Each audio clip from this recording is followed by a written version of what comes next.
Yashoda Nandana Vraja Janaranjana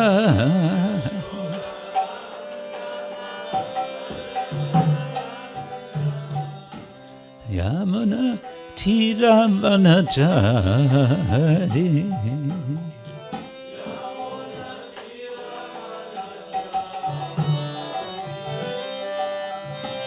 Yamuna Tiravanachari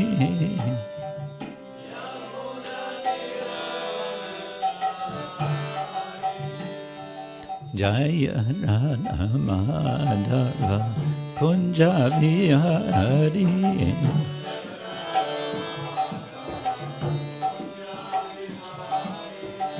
Jaya Radha Madhava Kunja Vihari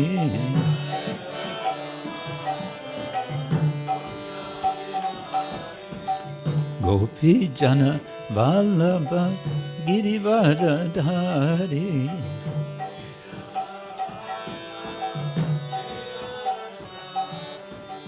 Gopi Jana Vallabha Girivaradhari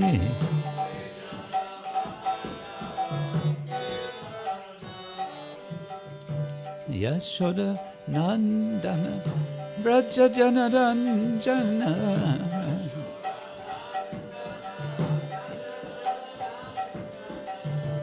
Yashoda Nandana Vraja Janaranjana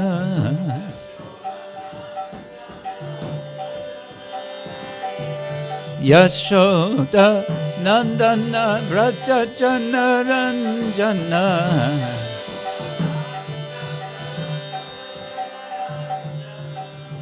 Yamuna Tiravanachari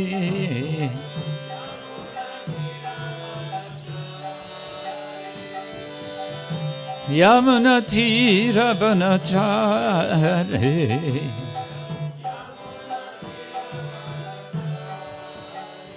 Hare Krishna, Krishna Krishna, Hare Hare, Hare Rama, Rama Rama, Hare Hare.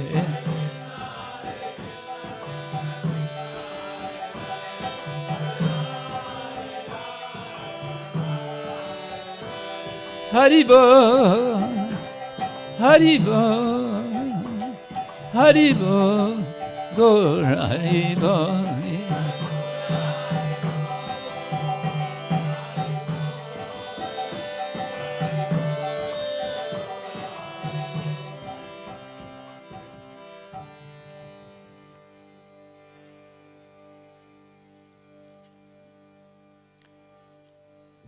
Srila Prabhupada ki jai.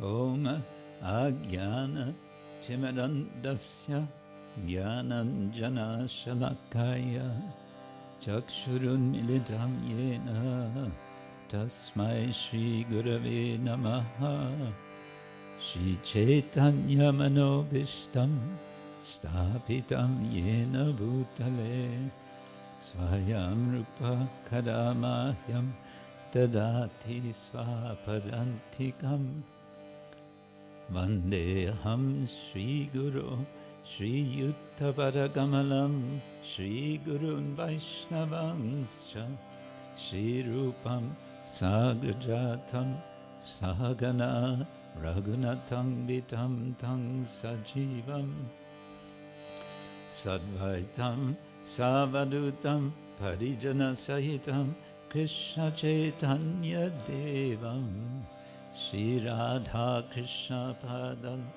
Sahagana Lalita Shri Vishakhanditam Nama Om Vishnupadaya Krishna Prasthaya Bhutale Srimate Bhaktivedanta Swamin iti namine Namaste Saraswati Deve Gauravani Pracharine Nirvishesha Shunyavadi Paschatya Deshatarine Vanchakalpatarubhyascha Kripa sindhubhya eva cha patitanam pavanebhyo vaishnavebhyo namo namaha.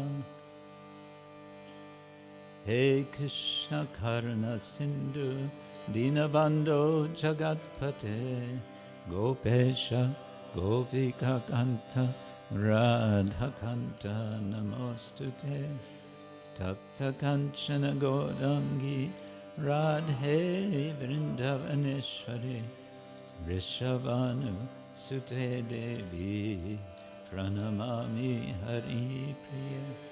Jai Shri Krishna Chaitanya Prabhu Nityananda Shri Advaita Gadadhar Shivasari Gaura Bhakta Vrinda.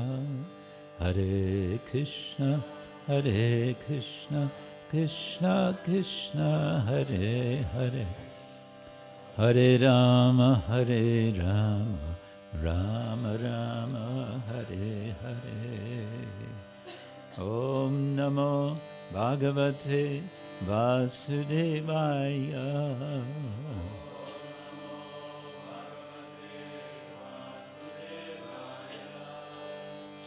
Om Namo Bhagavate Vasudevaya.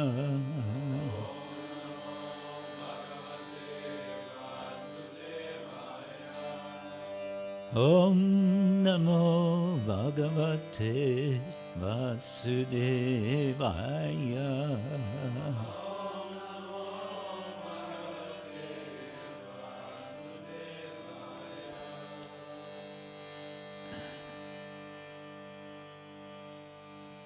Narayanam Namaskritya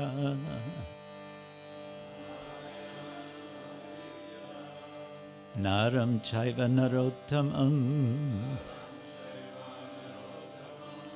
Deving Saraswating Devam Yasam Tato Jayam Udiraye Nashta Prayeshvavadreshu Nityam Bhagavata Sevaya Bhagavatyuttama Shloke Bhaktir Bhavati Naishtiki.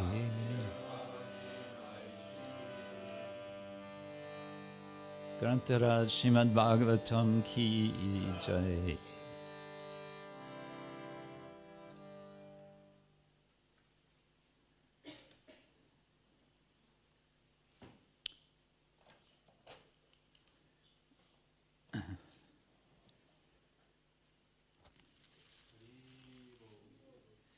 Hare Krishna.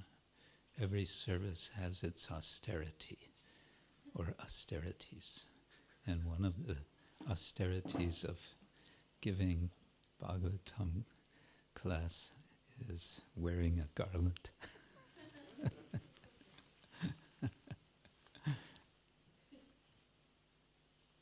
But it's a very nice garland with lots of leaves. Good morning, everyone.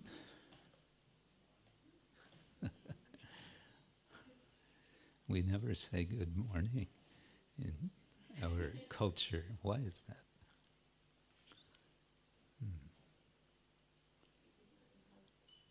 Huh? It's Maya. It's all Maya. To wish someone good morning.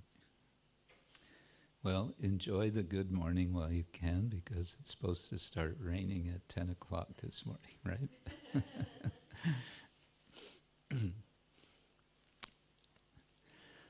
This morning we're reading from Srimad Bhagavatam, Canto 4, Chapter 2, Daksha curses Lord Shiva.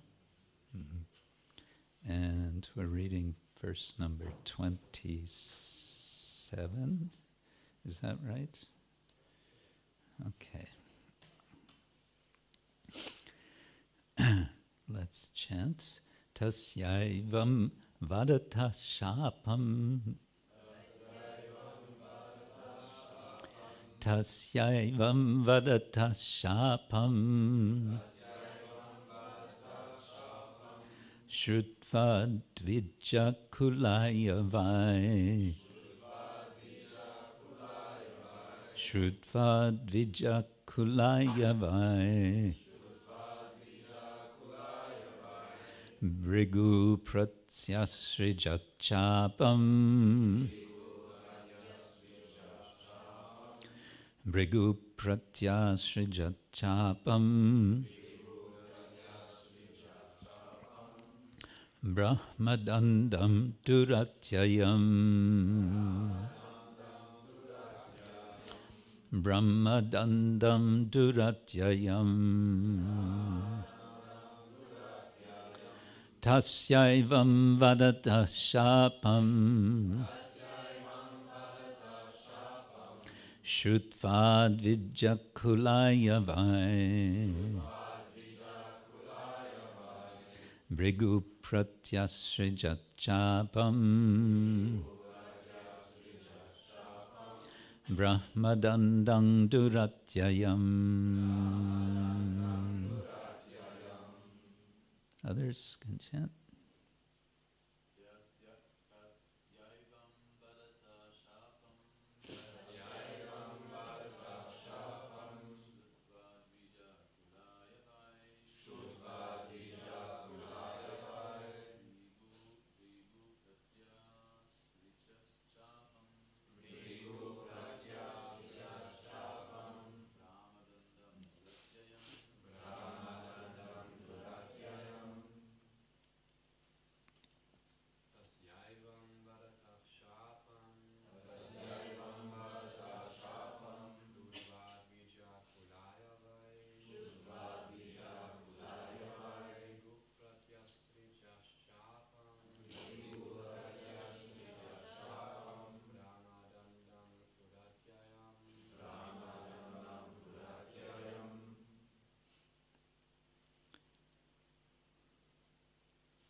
Okay, what does all this mean?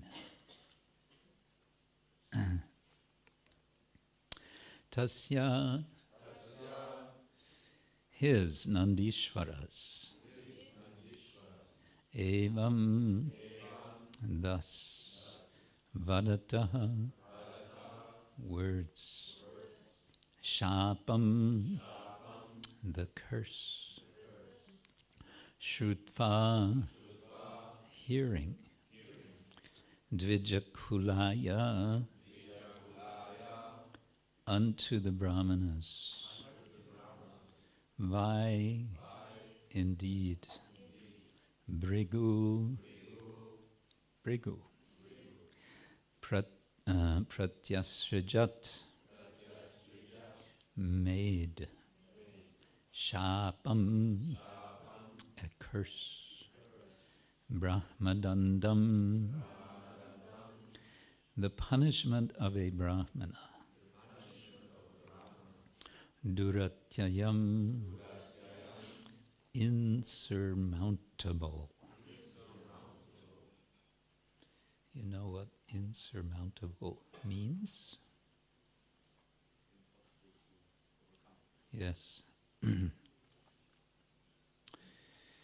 Translation and purport by His Divine Grace, A.C. Bhaktivedanta Swami, Srila Prabhupada ki jai.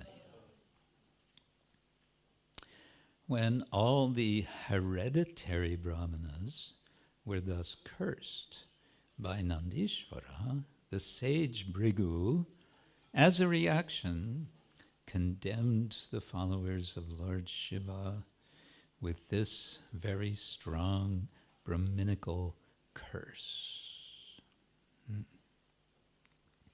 Purport: the word duratyaya is particularly used in reference to a Brahma danda, or a curse by a Brahmana.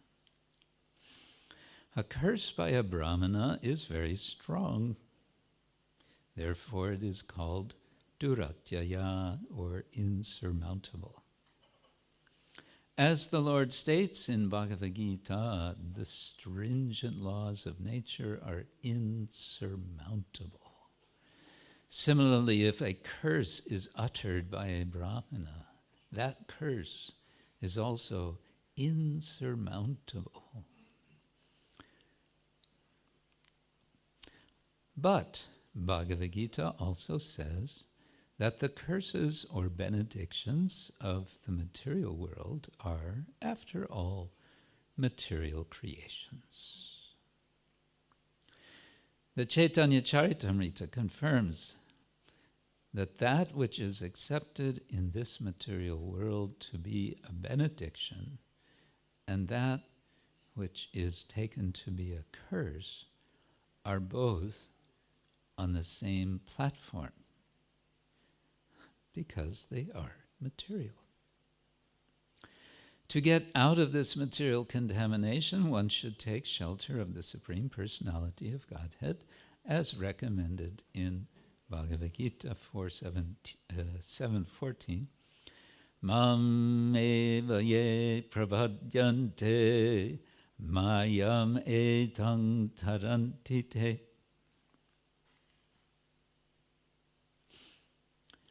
The best path is to transcend all material curses and benedictions and take shelter of the Supreme Lord Krishna and remain in a transcendental position.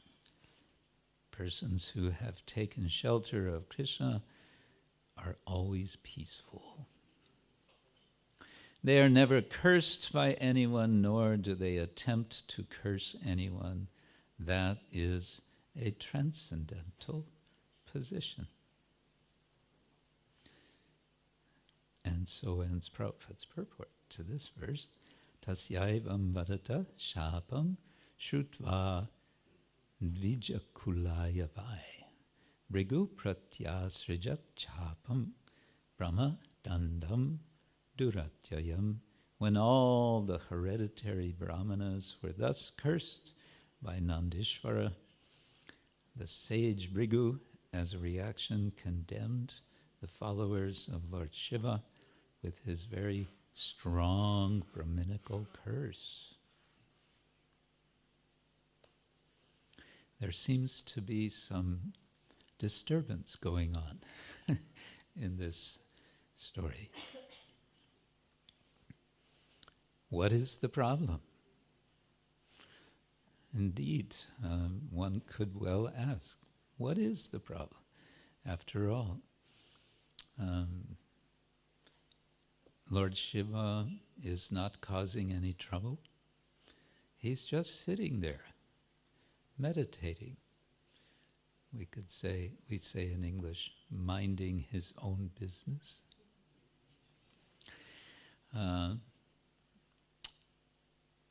Daksha is disturbed nonetheless. And why is he disturbed? Because Lord Shiva is doing nothing. He's disturbed by his inaction. He has expectations, and his specific expectation is that Lord Shiva will show him deference. You know this word, deference? It means honor, regard of some sort. And why does he expect this? He expects it because he is daksha. He is, first of all, the person who is conducting this grand yajna.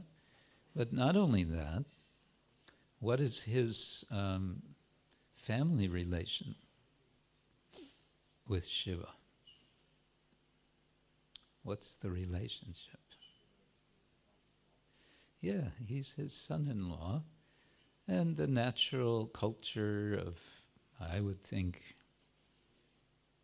every culture, it's maybe universal, that the son-in-law would give respect to the father-in-law, as the son would give respect to the father, and so on. And he doesn't seem to be showing any respect. He seems to be ignoring, and Daksha has expectations. And this is the seed of the trouble which is happening as described in this chapter. Lord Shiva is very much honored in the Srimad Bhagavatam. He is honored as being very similar, very close, almost equal to Lord Krishna. Close, but not quite, but close enough so that the general lesson for devotees is, let us give all honor to Lord Shiva as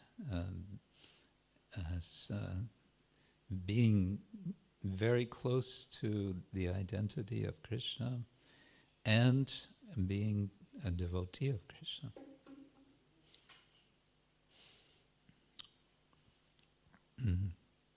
Gopishvara is a form of Shiva who is worshipped in Vrindavan.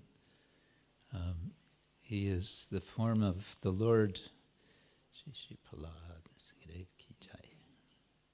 He's the form of Lord Shiva who wanted to take part in Lord Krishna's pastime, the Rasa Lila. And for that purpose, he is allowed to take the form of a gopi. Because how would that work if Lord Shiva would come as Lord Shiva to the Rasa dance? That would be a big rasa basa, right? That would be troublesome. So, okay, no problem. We make you into a gopi, and so he's sort of dipped into, I forget now which body of water. Yamuna, I'm not sure. Anyone know? He's dipped into one body of water and he comes out a gopi. Many stories like that. And then, according to one account, as the dance is going on, after some time, Krishna, he's feeling like, something is wrong here.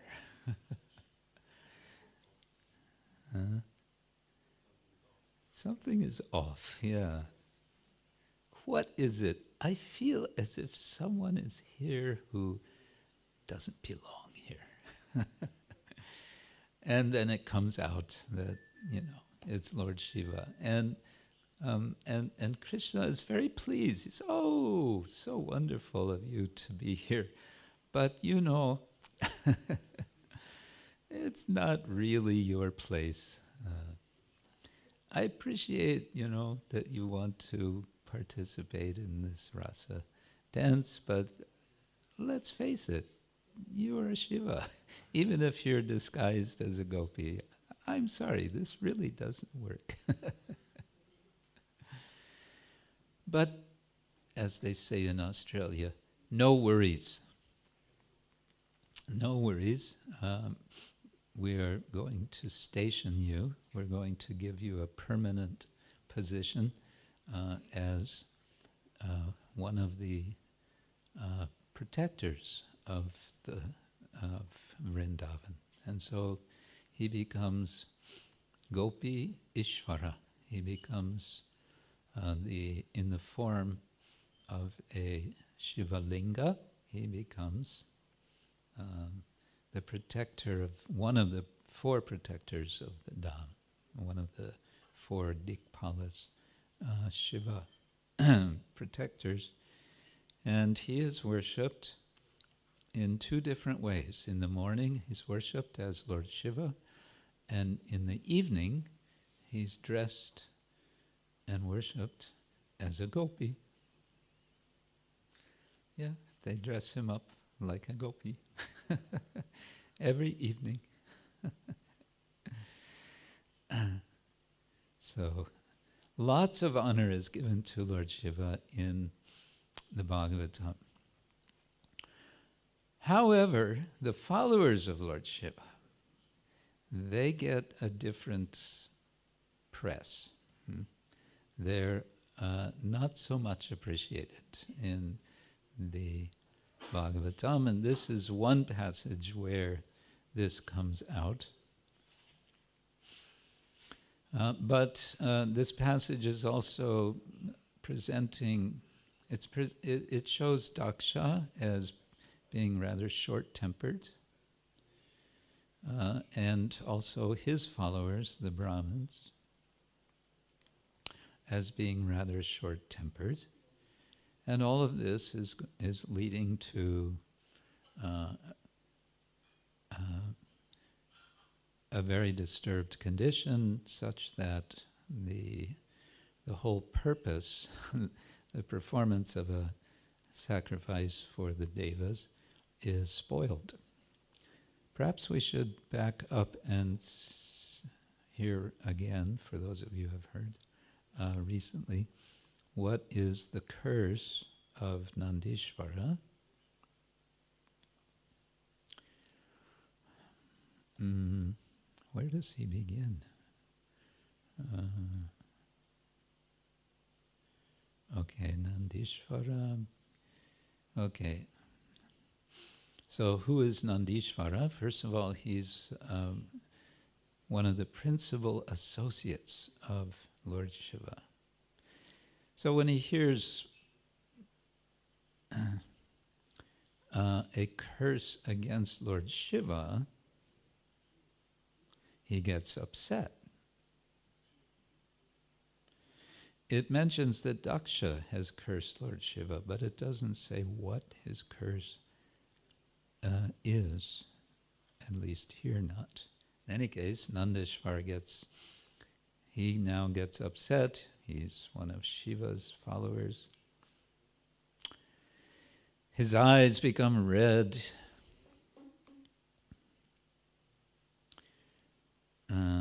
And he says, anyone who has accepted Daksha as the most important personality and neglected Lord Shiva because of envy is less intelligent. Why? Because of visualizing in duality. Pritak drishti. Okay, this is an expression that comes a few times in the Bhagavatam. Pritak, you know this word, means separate. Pritak. And pritak drishti, having a vision, a view, a perception of difference, separateness. So he says, because of visualizing in duality, they will be bereft of transcendental knowledge. Okay. That's a pretty heavy curse. So the Bhagavatam is saying, in effect, you meet a follower of Lord Shiva, you can be sure that they will never be able to get transcendental knowledge.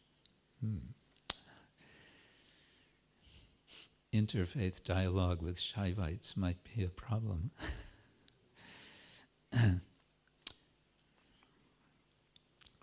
It goes on, pretentiously religious householder life in which one is attracted to material happiness and thus also attracted to the superficial explanation of the Vedas, robs one of all intelligence and attaches one to fruitive activities as all in all. Okay, so it's, in a sense, this is bashing karma kanda. Yeah. We like to bash karma kanda. That portion of the Veda which says, do this, do that, do the other yagya, because then you will get this, that, and the other. And thus you can continue to live in this material world happily. Then it goes on, Daksha has accepted the body as all in all. Therefore, since he has forgotten the Vishnu Pada or Vishnu Gati and is attached to sex life only, within a short time he will have the face of a goat. Oh, okay. Face of a goat.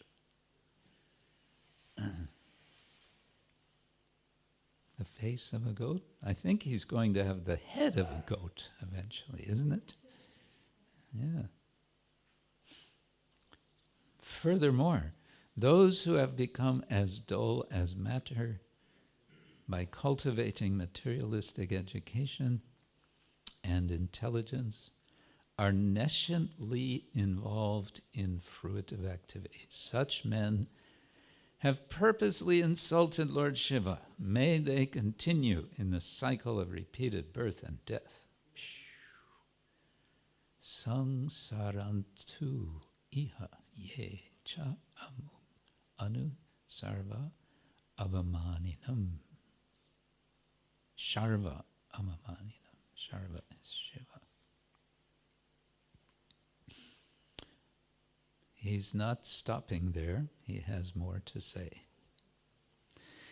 May those who are envious of Lord Shiva, being attracted by the flowery language of the enchanting Vedic promises, and who have thus become dull, may they always remain attached to fruitive activities. There's the word pushpinya here. Flowery. We mentioned this, we talked about this a couple of days ago. Ya enam pushpitam vacham pravadantya vipaschita veda vadarata parta na anyat astiti varina, Krishna says. There are those who are bewildered by the flowery words of the Veda. And so they think there's nothing more than this. Kamat mana svarga para. They think there's nothing more than svarga to attain. Okay, continuing. These Brahmins take to education, austerity, and vows only for the purpose of maintaining the body. They shall be devoid of discrimination between what to eat and what not to eat. They will acquire money, begging from door to door, simply for the satisfaction of the body. Yeah, okay, that's the curses of Nandishvara on the Brahmins. Heavy curses. One could also take these this description as as an etiological story. Etiology means it's giving an explanation of how something has happened, how it's come about that things are the way they are. So, in other words, you look around and you see Brahmins who are very materialistic, then you'll know why they are that way. They've been cursed by Nandishwara. That's the explanation. All right, so then the story continues with the Brahmadandam, the curse of the Brahmins. There's a few curses in the Bhagavatam. What are some other curses? Moments of cursing in the Bhagavatam. Any thoughts? Yes. Shema. Yes, Narada curses Nalakuvara and Manigriva for their ignoring him and being shameless in their behavior. Other curses? Yes, Ramana.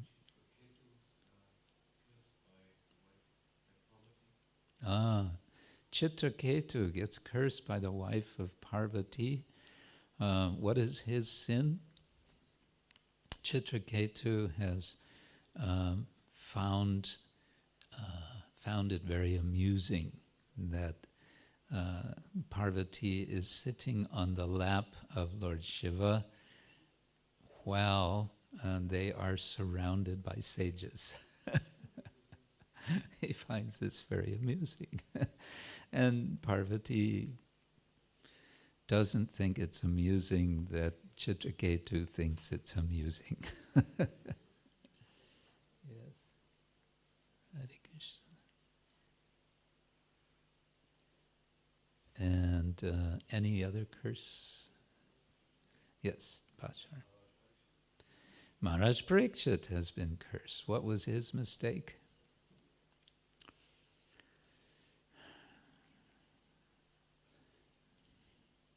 Bachar. His mistake, he put a dead snake on the body of Yes, he puts a snake on the body, around the neck of the meditating Brahmin. What was his name? The Brahmin, the sage? Shringi is his son, yes. Huh? Shamika Rishi. Shamika, thank you. Yes. Yeah, and can we think of one more famous curse in the Bhagavatam? Jai and Vijay, yes. Jai and Vijay are cursed. What is, they're not, yes, they're cursed. And what is their mistake? Yes, halt, stop. Who are you? Where do you think you're going?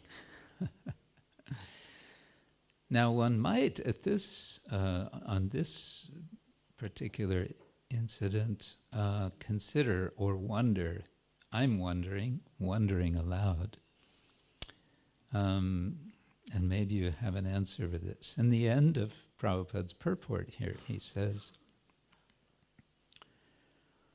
the best path is to transcend all material curses and benedictions and take shelter of the Supreme Lord Krishna and remain in a transcendental position. That's the best.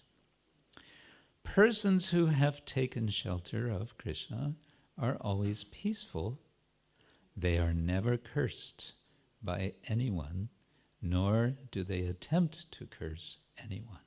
That is a transcendental position. So now one could object that Jai and Vijay have taken shelter of the Lord. Otherwise, how could they possibly, be in the position that they are? And the four Kumaras are making an effort to surrender to the Lord, They've come to Vaikuntha, they want to enter to approach the Lord. So in both cases, it seems that this would apply. Persons who have taken shelter of Krishna are always peaceful. They are never cursed by anyone. Nor do they attempt to curse anyone. That is the transcendental position. So how can we resolve this seeming contradiction? Anyone want to take a try at this? Any suggestions of how we could resolve this? Yes, go into it. It is lila. That's our all-purpose resolution of every such contradiction. Yes, Advaita Singha. The curses are blessings. Okay, so they're not really curses. Sanjay. It says material curses, so you could say it's a curse from the spiritual dimension. It's a spiritual curse. Yes. Which, I think that is in favor of the Lila argument. So that goes together with the point about Lila. Okay. Yes. Name, I'm trying to remember. Janardana Hari does. Janardana Hari. Yes. Sometimes it's for the pleasure of Krishna. So Jai Vijay was to create a Leela where he can enjoy annihilating demons. Okay. That ties in with the Leela explanation, doesn't it? The Lord wants to enjoy, in this case, he wants to enjoy a good fight. And but do the four Kumaras know that?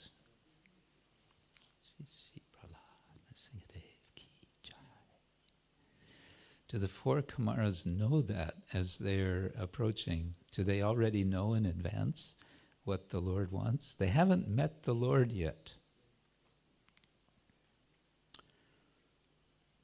Do they have to know?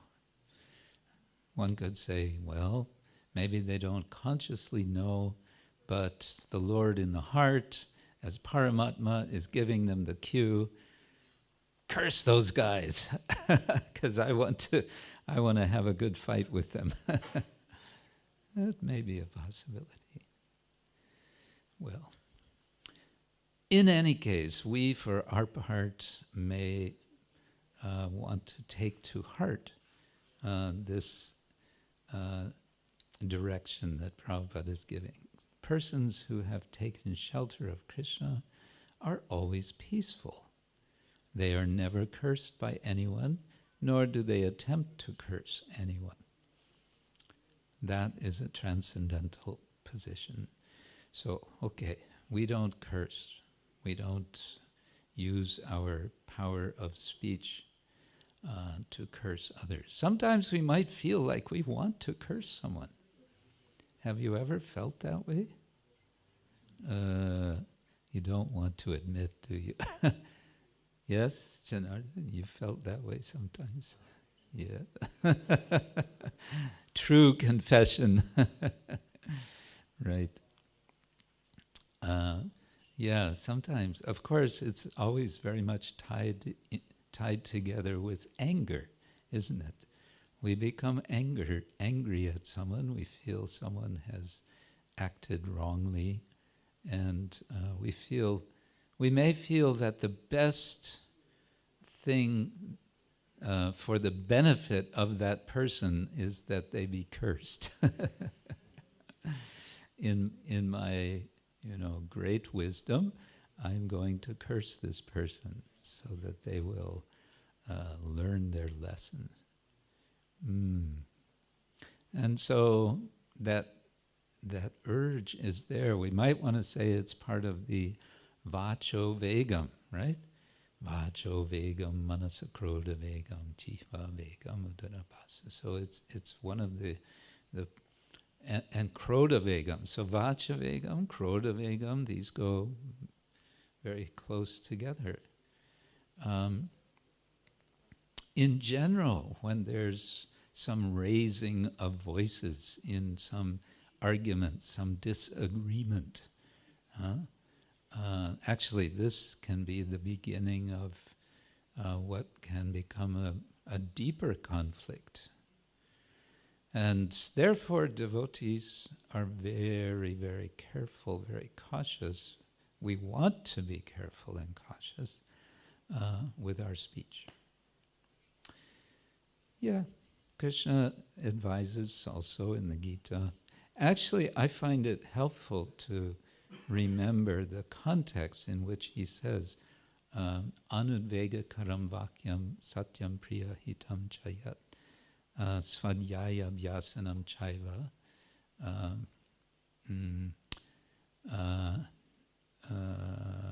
vanmayam tapa uchyate. That the austerities of speech, he's giving a list. Austerity, tapas. He's explained austerities of the body, then austerities of speech, and then austerities of the mind. So austerity, tapas, Srila Prabhupada explains what is austerity. Or tapas, it's voluntarily accepting some inconvenience for the purpose of spiritual advancement. So what is this? What's the definition of tapasya? Again? Voluntarily austerities for the sake of spiritual advancement. Voluntarily accepting. Yeah, accepting some austerity for spiritual advancement. I always remember the old days. It was number 31 Rohrbacher Strasse in Heidelberg. Soon after I had joined the devotees got this, rented this little house. It was a little wooden 2-story house. Did you ever see the Rohrbacher Strasse house? It was a cute little house. And it was quite small, but it was 2 stories. And it was packed with devotees. I think some of us sometimes had to sleep on the stairs at night. And the bathing facility was in the back garden, a bucket with cold water over the head in the middle of winter. That was, it was invigorating, as we say. So it was, actually it was kind of fun in those days when we were younger, because we were all doing it, you know. It was a kind of, we weren't just doing it alone. It was fun, you know. So anyway, the idea is voluntary acceptance of austerity for spiritual advancement. And I find this helpful to remember when thinking about austerities in general. And austerity of speech, anudvega karam vakyam. So vakyam, speech, which is unudvega kara. Vega, we know this word vega, means pushing or impelling, and udvega means, ut has the sense of up and out, and so it's like really so it has the sense of upsetting. So speech which is upsetting devotees try to avoid. So, an-udvegakaram vakyam. Huh? Upsetting, the word? Huh? Aufregend. Yeah, you can say aufregend. So, and then an-udvega means the opposite, so not upsetting.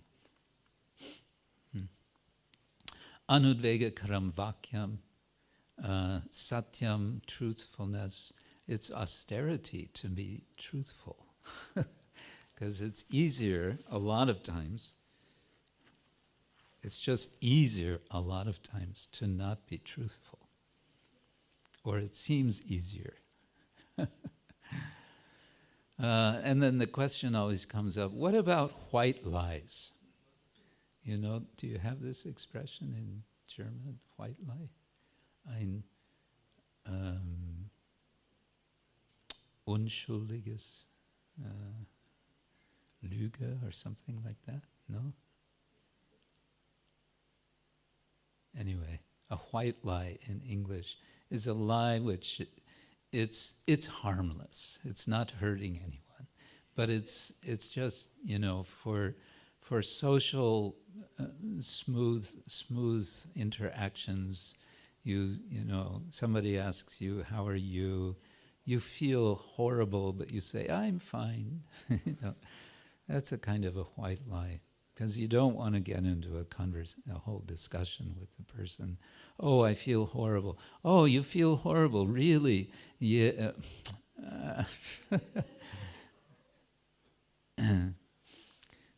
White lies. Okay, anubhegakaram vakyam satyam priyahitam. Priyahita. Priya means dear or pleasing, nice, favorable, good. And hita means beneficial. So having the intention of being beneficial.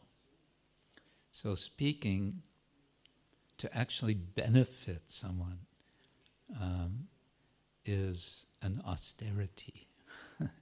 It's an austerity. Why? Because our tendency is, instead of seeing good in others, is to see faults in others. It's so easy to see faults in others, especially because our own self, we may be a mountain of faults, and how good it feels to find a fault in someone else, because then I don't feel so bad about myself, right?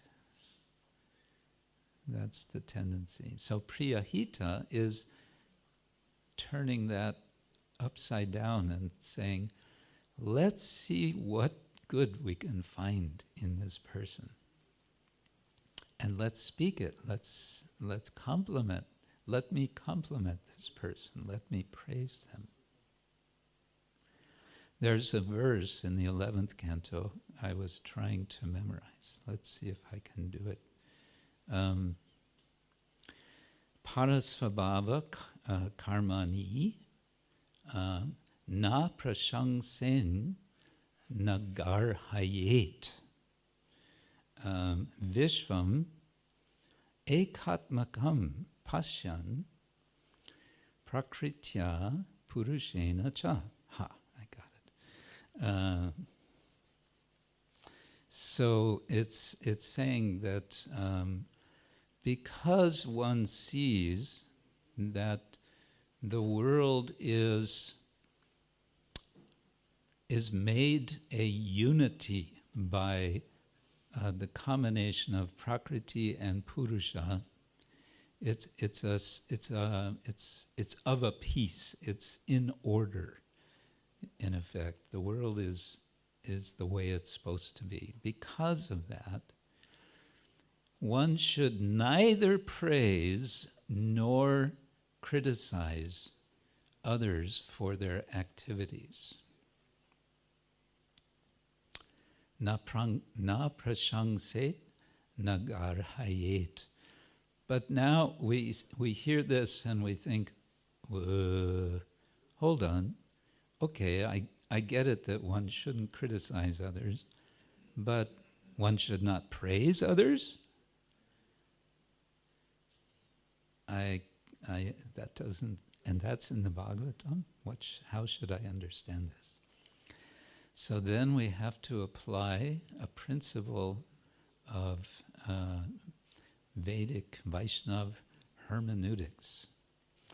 Hermeneutics means interpretation. Interpretation is what you do when something is not clear or not clear as it seems superficially. Prabhupada says, don't interpret if it's clear and straightforward. Leave it as it is. But when it's not, then what do? You have to interpret. And then, how do you do it? You follow there are certain rules that help to do it. And one of the rules, in this case, is when there are two injunctions. So you have a purva vidhi, in this case, na prashangset, one should not praise. And you have an uttara vidhi, which is na garhayet. When there's two like this, and you're wondering, how do I deal with this? Then the second one takes preference, the later one. The uttara vidhi takes preference over the purva vidhi. So it's okay to praise. It's okay to praise devotees. Even though it says in the Bhagavatam, na prashangsayet.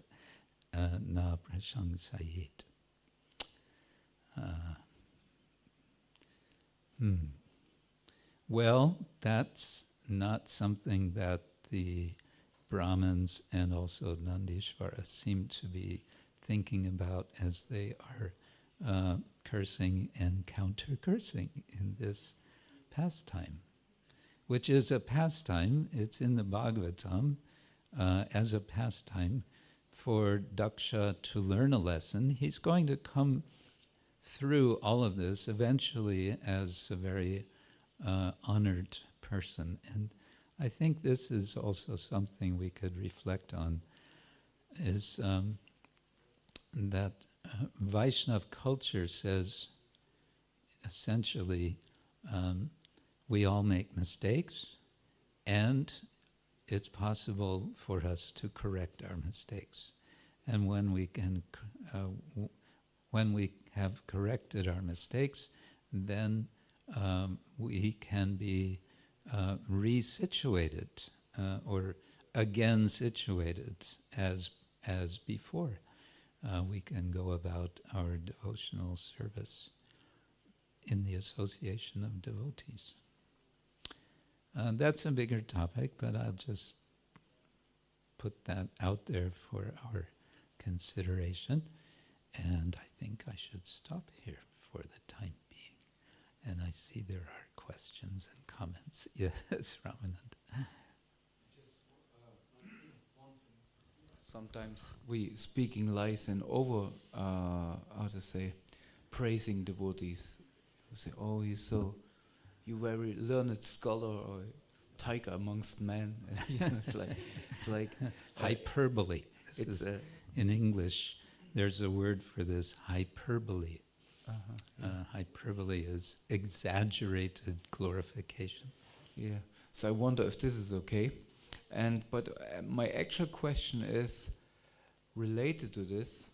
Sometimes we see that maybe senior devotees or like Vaishnavas in the community speaking things what goes a little bit against maybe the general philosophy. Or let's say things coming up nowadays again, like about practicing of Raganuga Bhakti and how to practice, and it goes even that far that some devotees claim, that the old thing, Prabhupada didn't give everything, and even Bhaktisiddhanta Saraswati was extracting things what actually should be there, and goes in these directions.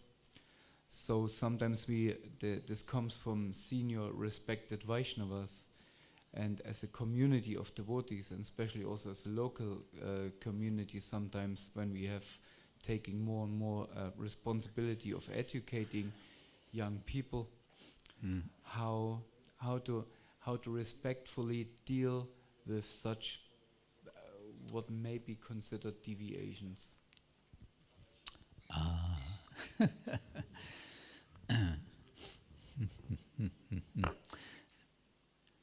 Deal carefully.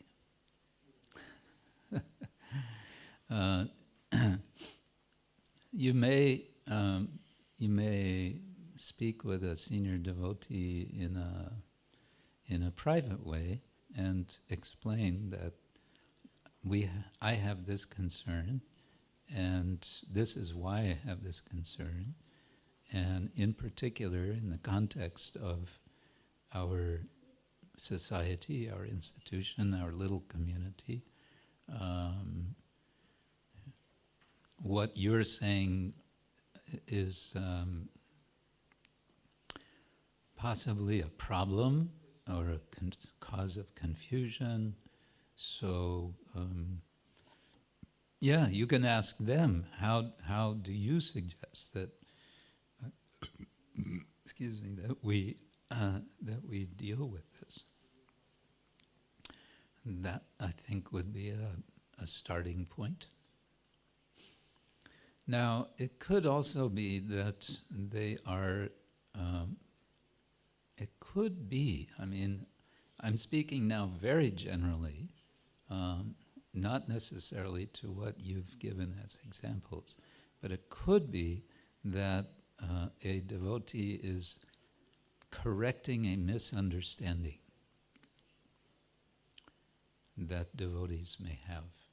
Or they may have a quasi-correct understanding, but their application of it ends up being a misunderstanding.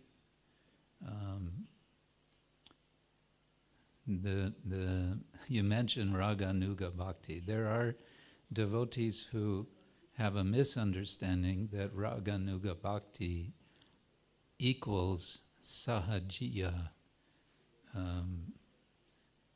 orientation or mentality or way of life. Well, that's a misunderstanding. There's a paragraph, we read this during the festival from Nectar of Devotion, where it seems like Srila Prabhupada is saying that. I was reading this paragraph and thinking, oh, how is this going to be understood? Because I forget the context now, but in a sense Prabhupada seems to be, he's talking about Siddha Pranali, and then seems to be equating it with Sahajiyism. And I can only say that's interesting, but it's not really our understanding. It's not the philosophy of the Vaishnavas. It's not, I don't think Prabhupada says that elsewhere, but he said it in one place. But the general point is, in this context, the general point is it could be that a devotee is seeking to, and maybe they're doing it in a not very expert way, that's also possible, but seeking to correct some misunderstanding. That's one aspect, and another aspect is that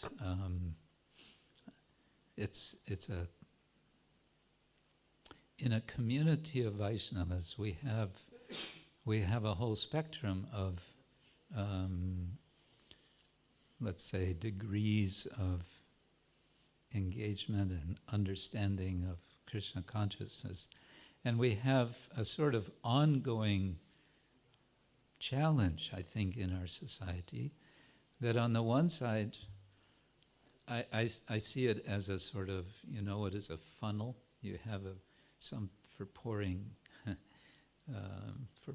liquid into a small container. You have some, yeah. What do you call it? Trichter, yeah. So our whole mission is, in some sense, working like a trichter, like a funnel, where we have a very wide end that's welcoming everyone. And then we're narrowing down. And, you know, the small end of the funnel of our tradition is actually very small. To get everything right, to, you know, pure Shuddha Bhakti, devotional service, back home, back to Godhead. It's a very small end. And in our society, we have everybody, from the widest down to the narrowest, and we're trying to negotiate all of this variety, and it's not easy. It's not easy. But what I want to say is, if we insist on having discussions only on the level, let's say, of using this crude example of the funnel, on the widest end, well, as Gaur Govinda Maharaj once said, and I hope this won't be taken in a negative way, but he once said to one devotee, one of his disciples, who was expressing some dissatisfaction about how things were going in the temple, and I don't know any specifics, something he was not happy about, and he felt somehow that it was showing quite some immaturity. And so he brought this to his spiritual master, and his spiritual master said, you know, sometimes our temples, they're like kindergarten. It's like kindergarten. It's a place for learning the basics. But if I just stopped there, then you would all get up, and you would feel greatly upset, especially all of you who live here. You would feel like, oh no, what is this? Right? But Srila Prabhupada also said that our temples are places for education. And education doesn't mean just kindergarten. It means, like we have our courses for studying Shastra. And of course then the whole idea of studying Shastra is applying Shastra and having Shastra chakshus, having the vision of Shastra. And what I want to say is this is an ongoing process of learning. And it's not that you have an absolutely fixed, you don't always have an absolutely fixed conclusion. Some things are matters of discussion. They're matters of, even friendly argumentation, right? And that's why we have also our classes with Shastra, so we can discuss and consider, as Prabhupada said, different angles of vision. So I don't know if that helps with your concern, but these are the thoughts I have on it. Does that help at all? Not really. Huh? It's food for thought. Food for thought. That was a nice neutral response. it is food for thought. Okay. Yes, go in it. I have two questions now, one related to the previous topic and another one about the Purva Vidi and Uttara Vidi. But first about the first, because I also remember this section of Nectar of Devotion we recently read. Yeah. And to me this seemed like this common understanding we have that Siddha Pranali generally could, it tends to, that's what I heard out of it at least, that if there's no qualified, that's also the word probably just, if there's no qualification, then it probably will be, sahaja, it will be an imagination. Yeah. So, because you make it a little bit relative, that maybe that's not our understanding, but in that case it seemed very clear that it's a matter of qualification. Yeah. Yeah. Yes, thank you. I didn't remember that he presents it that way in that purport, but, or that section, but thank you, that's good. Yeah. Yeah, and then it makes perfect sense. Someone's not qualified, then it's like, it's, what is it? It's it's not, it's something like sahajiyism perhaps. Sahaja, the word sahaja means natural, and it means simple, but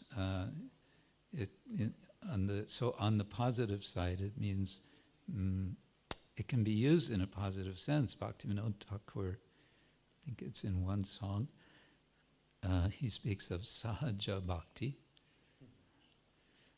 just natural bhakti, spontaneous bhakti.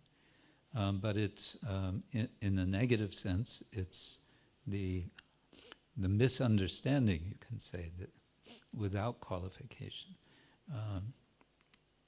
It's a different thing.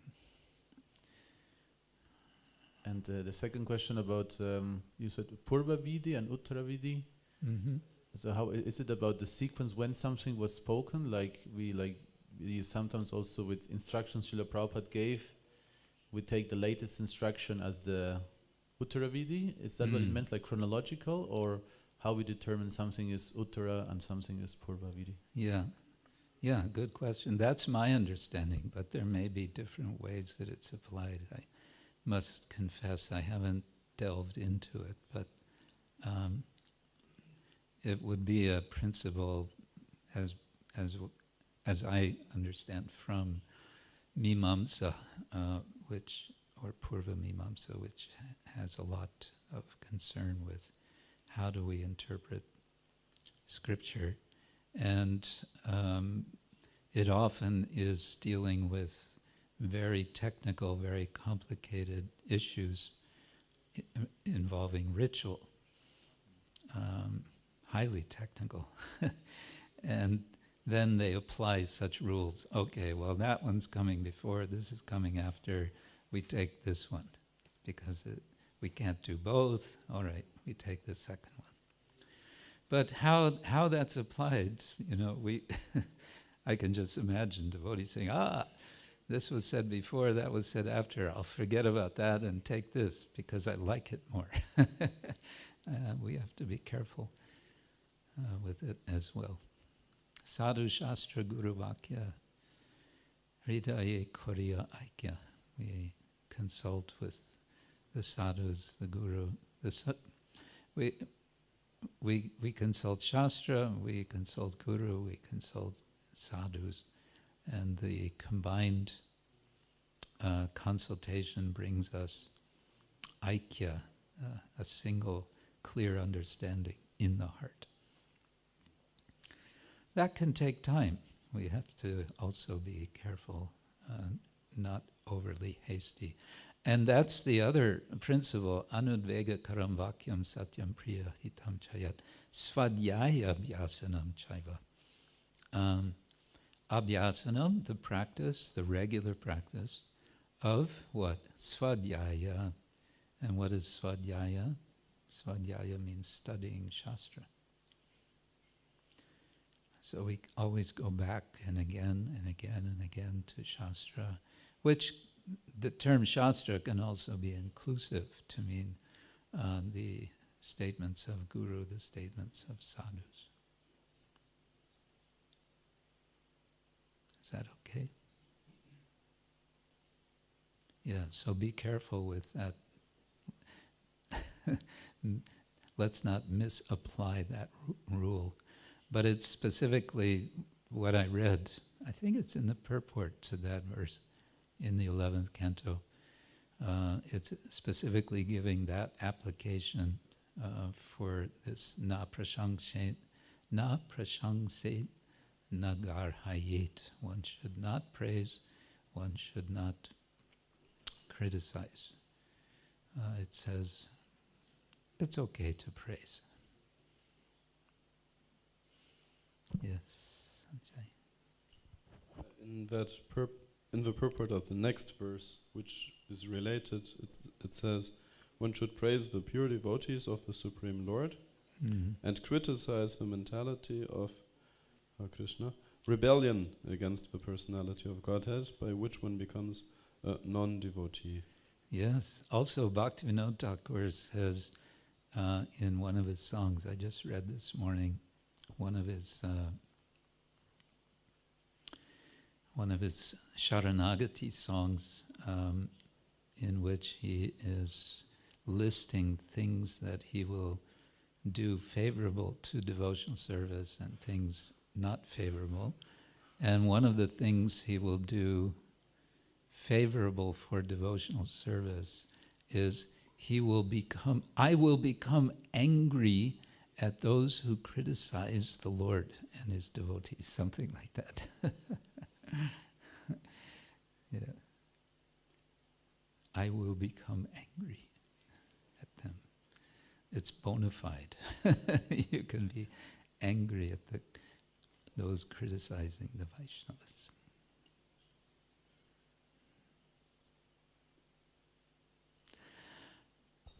Hare Krishna. Any ladies? Oh, yes.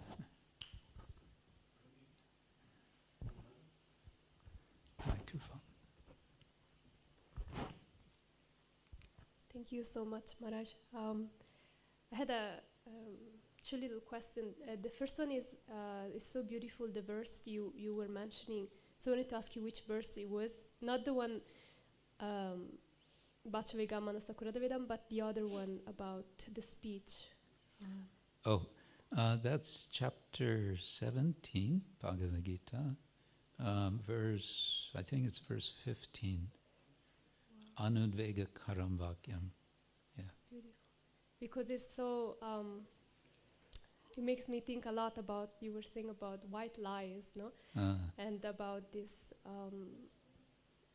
that once one keeps doing that, it just becomes more and more difficult to find out the truth that is the reality, and then also to advance, because then we rarely, because of social circumstances, like becomes difficult to actually share what's in the heart and progress, because if we don't do that, then we remain in the same confused misunderstanding of the scriptures. And I feel this desire in my heart of wanting to understand better, and I felt like it means I have to reveal what's inside more often, and it's not so easy, as you mentioned, to actually be to not create harm at the same time, be truthful and not to say things that may hurt, and so it's a really difficult process. It is, and I find myself a little bit like walking on the razor's edge, because it's so important, but so I wanted to ask you. Yes, thank you. That's and a related principle or theme is if we want to build trust, then there has to be honesty. When there's not honesty, then we cannot expect trust. And honesty always, almost, I think maybe always, involves allowing oneself to be vulnerable. It's opening oneself. And when we open ourselves, it can be painful if we are rejected. And so it's a challenge. And as you said, always saying white lies, it can become habitual, and it can become so habitual that we start believing our own lies. And then we can't even trust ourselves. So I think a starting point for truthfulness is being truthful to ourselves about ourselves. Isn't it? And that means admitting, okay, I'm still rascal number one. With respect to, particular things or actions or non-actions, or I'm either rascal number one or fool number one. Prabhupada once said, how many times Prabhupada spoke about fools and rascals? And one time he said fool and rascals. And then he paused for a moment, and then he said, fool means rascal.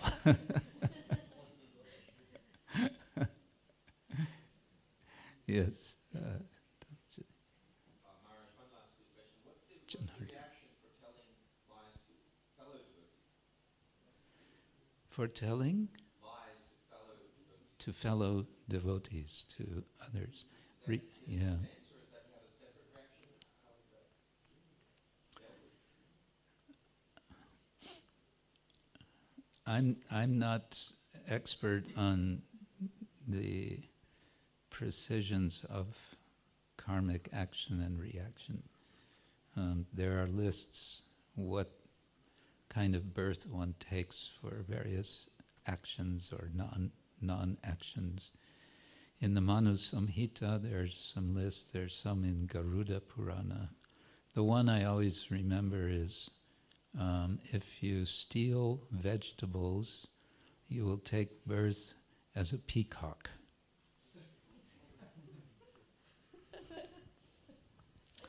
Hare Krishna.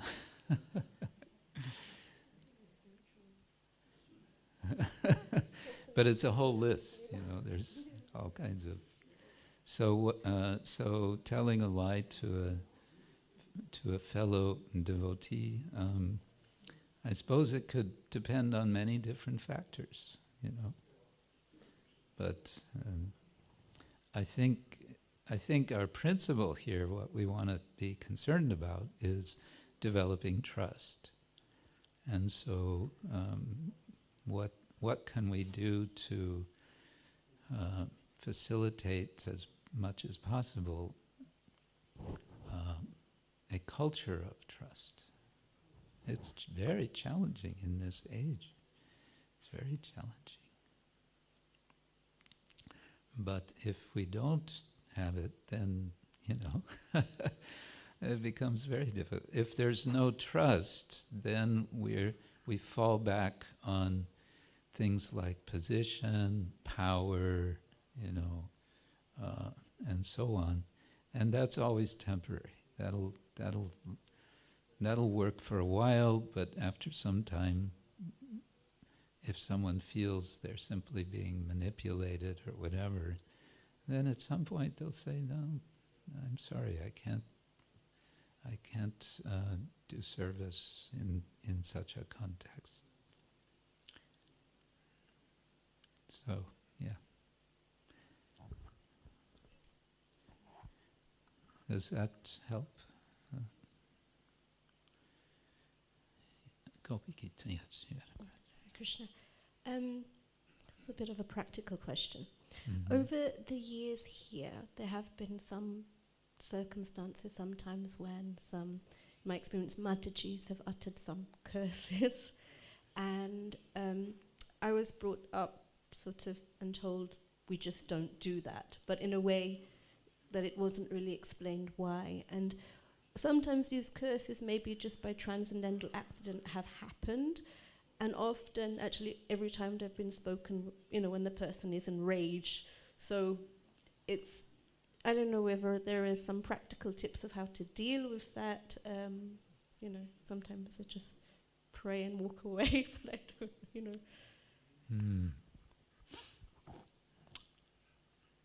Yeah, of course, the context of the Bhagavatam, what's being described is, let's say, traditional Brahmins who had incredible powers,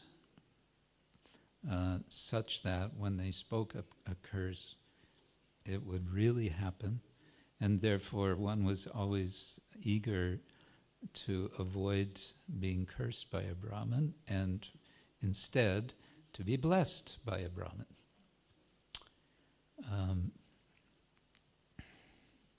For us in our circumstance, whether somebody's curse will, just because they speak it, actually happen, maybe not. But taking Prabhupada's purport here, that's what you mentioned, that's exactly what we are supposed to do. Where is it?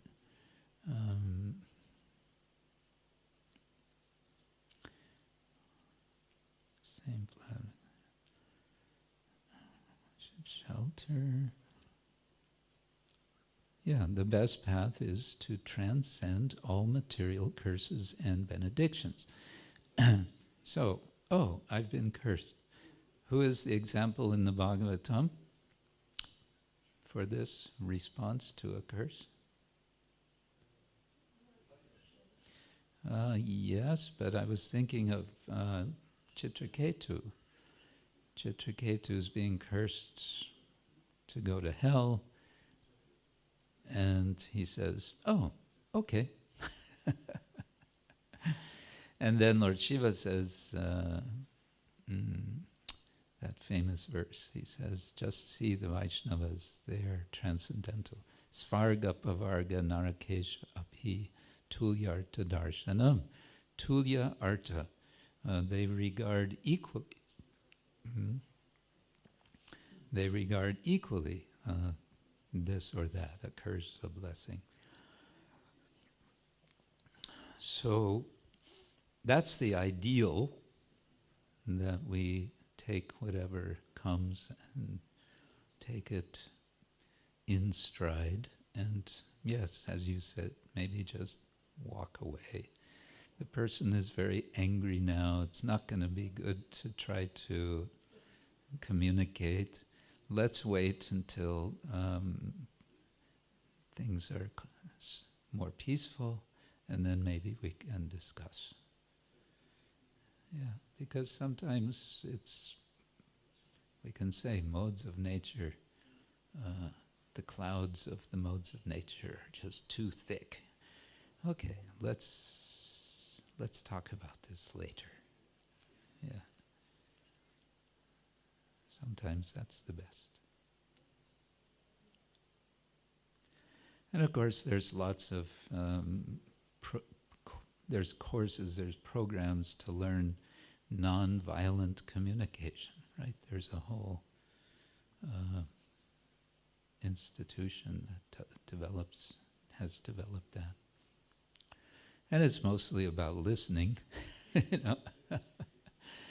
And listening means listening to what is the person's needs. They may be expressing so many things, but what is it they need?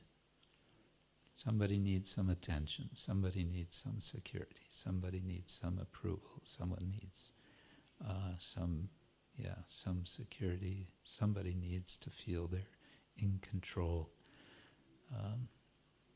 Pretty simple kinds of needs that we all have. And then finding the best time, place, and circumstances for communicating, and that means listening. And that means also valuing the other person. If we don't value the other person, we really don't care if they exist or not, then that's also difficult to develop into a positive relationship. Yeah. Okay, one more. Yes. Thank you so much, Krishna Kshetra.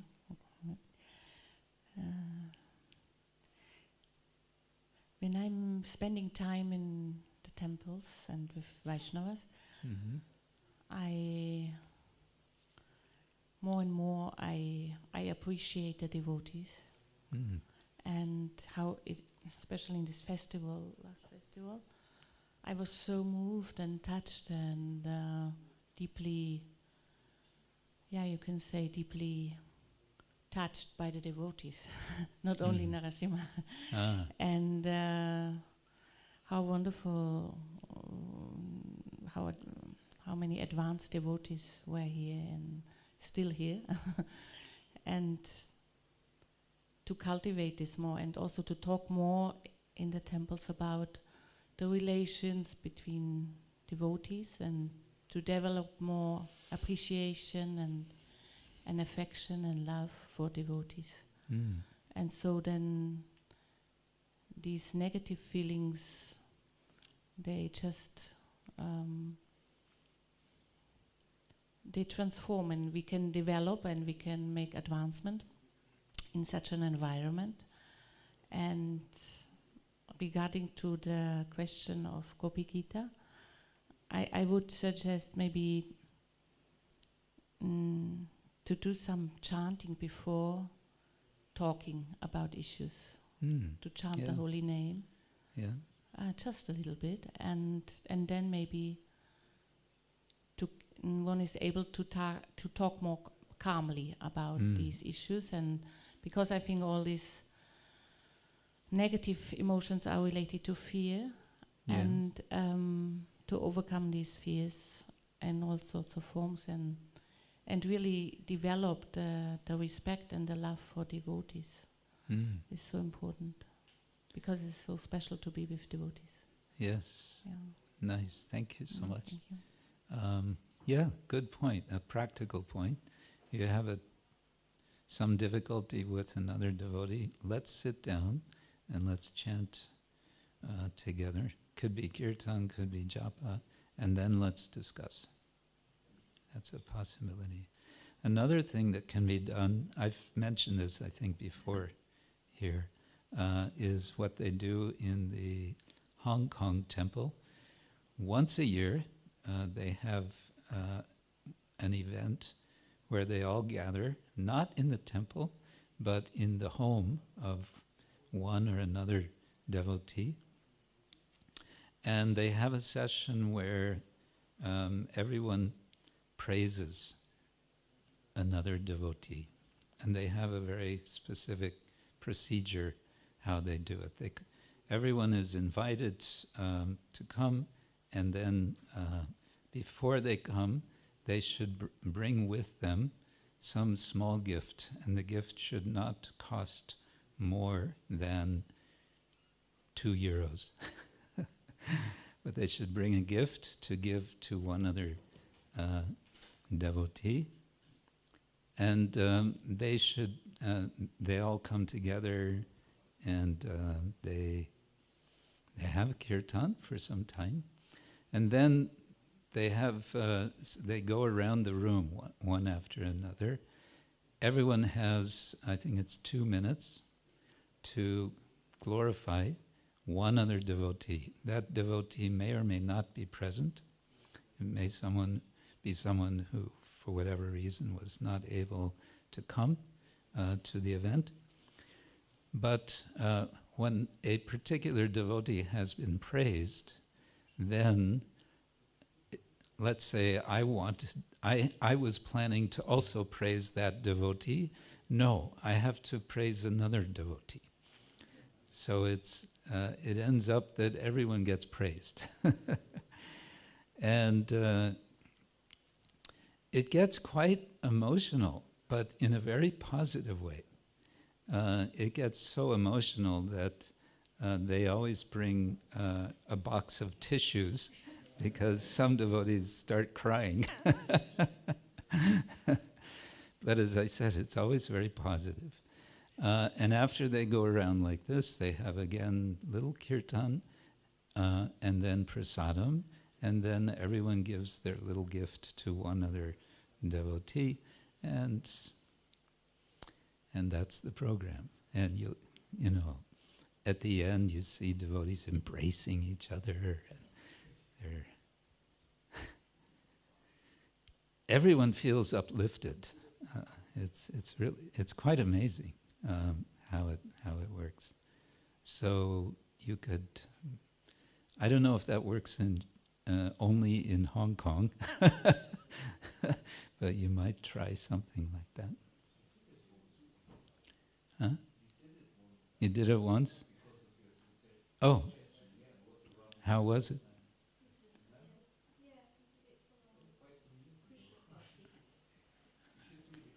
Was it good? Huh? It was. It was. So, you can do it again. No? Another thing you can do, which they also do in Hong Kong, I was just in Hong Kong, we didn't do it while I was there this time, but devotees go on a picnic. One of the problems we have in any temple situation is that we tend to start seeing each other only in terms of our particular services.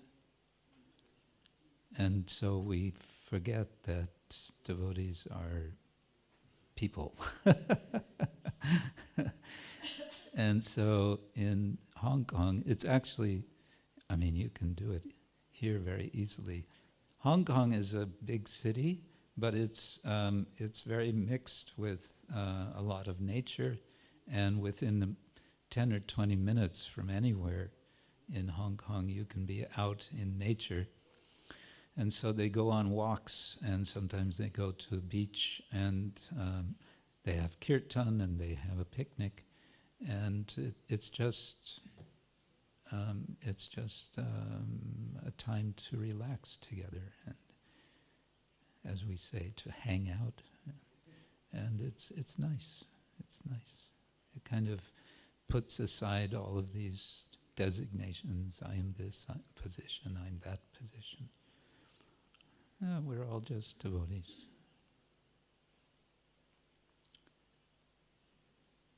Yeah.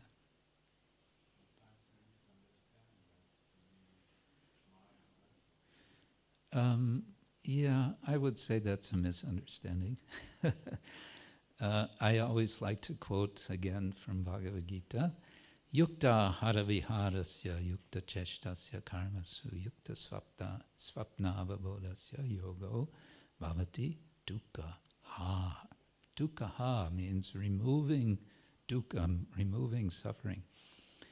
And yukta ahara, yukta vihara. Vihara is the key word in this context. It means recreation. And yukta means appropriate, moderate, not too much, not too little, but some. So recreation is it's part of our program. Our basic recreation is kirtan, sankirtan. But, Lord Chaitanya on Janmashtami, he was playing like cowherd boys with his friends, swimming, different ways of having some fun. It's bona fide to have fun. I think maybe we should stop there. I want to thank you all very much, all of you who are Dham Vasis. You are doing so much service. Day after day, after week, after week, after month, after year, after year.